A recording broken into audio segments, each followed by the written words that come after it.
This is Joe Leigh for MMA by Seconds Out, and today we have a very, very special guest, Jordan the Epidemic Vucenic, and the new, how does that sound, the new featherweight champion in the Cage Rise promotion. Sounds good, mate. Sounds good. Been a long time coming for me, but yeah, it sounds good. I remember, you say it's a long time coming, I remember being at your fight at Cage Rise 109 back in 2019 now, and you've come such a long way since then.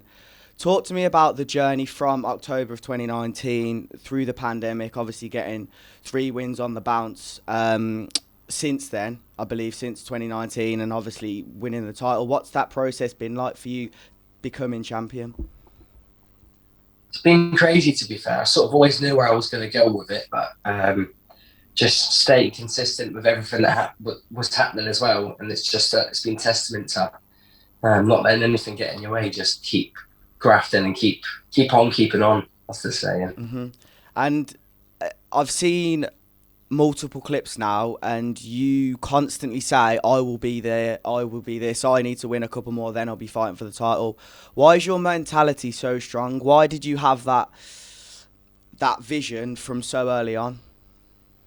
I've just always been tunnel vision with it right from the first day I stepped on the mat. I had people telling me what I could be, but I always knew as well. So when I had these top coaches saying you can be a world champion, you can be this, you can be this, I would say to them, yeah, I know I can be all these things. I've just always been like that, and I always knew I was willing to put the work in to get to that as well. When others wouldn't, I always knew I was willing to push the limits further than any of them would or could. And talking of, you always knew you could be a world champion. When that final bell went after round five, I knew just before the end you were saying, this is my belt. Once the hard work was done and the 5 rounds was completed, were you confident? Yeah, I mean, there was no doubt in my mind that I hadn't won the belt. Since watching the fight back, I realised it was a lot closer than I thought. But on the night, I literally thought I dominated him. I thought, I'll give him 2 rounds, being nice to him, and then the rest are mine. But I was just so tunnel vision. If you actually watch my face, I'm not even listening for the split decision. I didn't even know it was a split decision until I watched it back. I was that. I was in the moment that much. I was looking at my tape the whole time, waiting for them to say blue corner in blue, but then they obviously said and in so there's a split Yeah. second moment. And then I think, I got it. Because I think it was the Amable fight, Steve Amable, and you look up your wrist, because they say split decision for the Yeah, blue corner. It makes me laugh because I remember I can't remember who it was. I think when you beat Paul Hughes, he looked up at his wrist thinking he was the winner, or whatever it is. It just makes me laugh. But let's talk about the Paul Hughes fight, because I know since winning the belt, you've said, I believe that's the fight you'd like to defend the belt with first. How do you look back on that fight? It was a very, very close fight. He's got a big name. He's got 10,000 followers, which is big. It's a big following.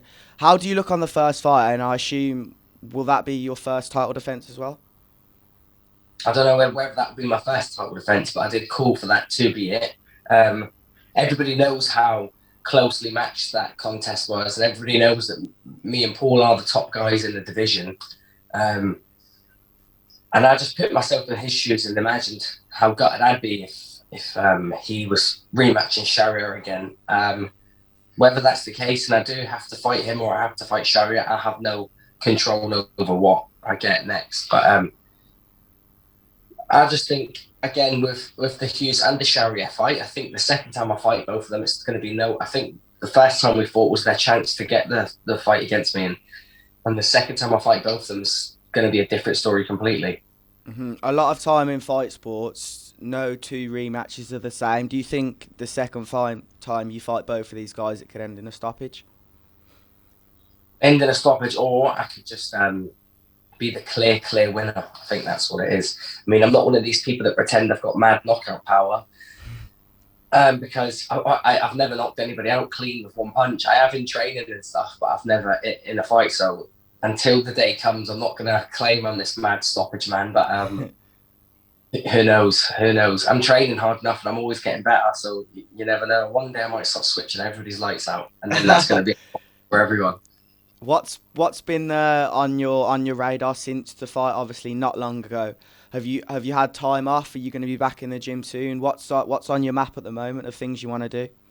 Well, I was back in the gym on the Monday, but I got told off for being there by the coaches. Take a Um, break. yeah. So they told me if I walked into the gym any time last week that I'd have been sent back. So I'm allowed to be back tonight. So I've got 2 sessions planned out for today. So I'm gonna tick over with 2 sessions a day for the now, Okay. and then when we get some fighters, then it'll up to 3 again. So are you a stay ready type of fighter? Because we see a lot of fighters who they get ready, they get a fight date, and then they'll be in camp for 8 weeks or longer, however long it needs to be. Are you in the gym constantly, regardless of whether you've got a fight? Yeah, I can't be a get ready when a fight's ready fighter because I put on too much weight too quick. My body does not want to be a featherweight. I'm telling you. Um, Yeah.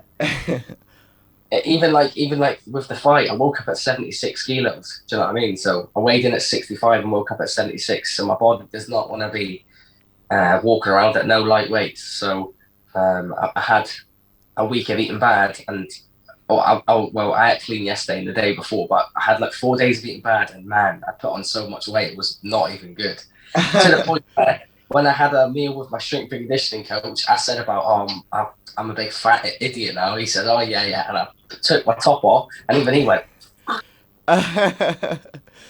So are you in terms of the future? Let's put you in a scenario. Say you are a stay ready type of fighter. Let's say you get a call from Sean Shelby, 5 days notice, 7 days notice, whatever it is. It's a similar situation to when Masvidal fought Usman the first time round. I know they're scheduled to fight again. Are you the type of guy that would get a call yeah, if you were to get a call up for the UFC yeah. tomorrow? You'd be there. Yeah, there'd be no worries about fitness or strength or anything like that. It'd just be the concern would be the weight that I'd fight at, and it'd probably be Yeah, 70 at a late notice. But yeah. yeah, there'd be no concerns for, can I be able to do 3 rounds? I'd do 3 rounds all day. Yeah, you've got pretty good cardio. What other attributes do you have that you feel like people need to know about before you enter the UFC that they might not know already? Cardio and mental strength's my biggest thing. You'll never ever see me in a fight. Very important. Yeah, you'll never see me in a fight take a back step or yeah, anything like that. That's the main thing for me is I'm very headstrong. Hmm. So the next year, let's say you have a couple more fights in 2021, maybe even 3 more. Yeah. When do you think that call up could come for the UFC? Because we know cage warriors have had so many success stories. You've had Modestas, who did you see his fight, Modestas Bukauskas, on Saturday night? It was shocking. I mean, he should have got the victory there. Looking at the people who've come from cage warriors, how far away do you think you are from the big time in the UFC? Level wise, I think I'm there already. I mean, I'm not the best in the world yet, and I'm nowhere near the finished product. But level wise, I can definitely get in and beat these UFC guys now. I've got the record for it as well. I just need to look. At the end of the day, I've got 3 split decisions on the bounce, so it's not the best looking record for me. I need to get in there and I need to get some stoppages and some dominant wins. So whenever the call comes, I'll be ready for it, but I'm not going to rush it. For the now, I'm just happy to get in there and fight whoever they think's the best guy and beat whoever they think's the best guy. And you clearly in the gym a lot, as we've already mentioned. Are you Yeah. someone who's a fan of the sport outside of training hours? Are you someone who Yeah, watches the UFC? You keep up with it as well? yeah, massively. And not so much. I mean, yeah, I keep up with the UFC. I don't watch every single event, Yeah. but I've got UFC Fight Pass, and if you talk to anybody that knows me, I'm constantly watching it, whether it's me fighting or whether it's someone else. I'm obsessed with it like that. So I'm always checking the rankings, always checking to see who's the up and comers.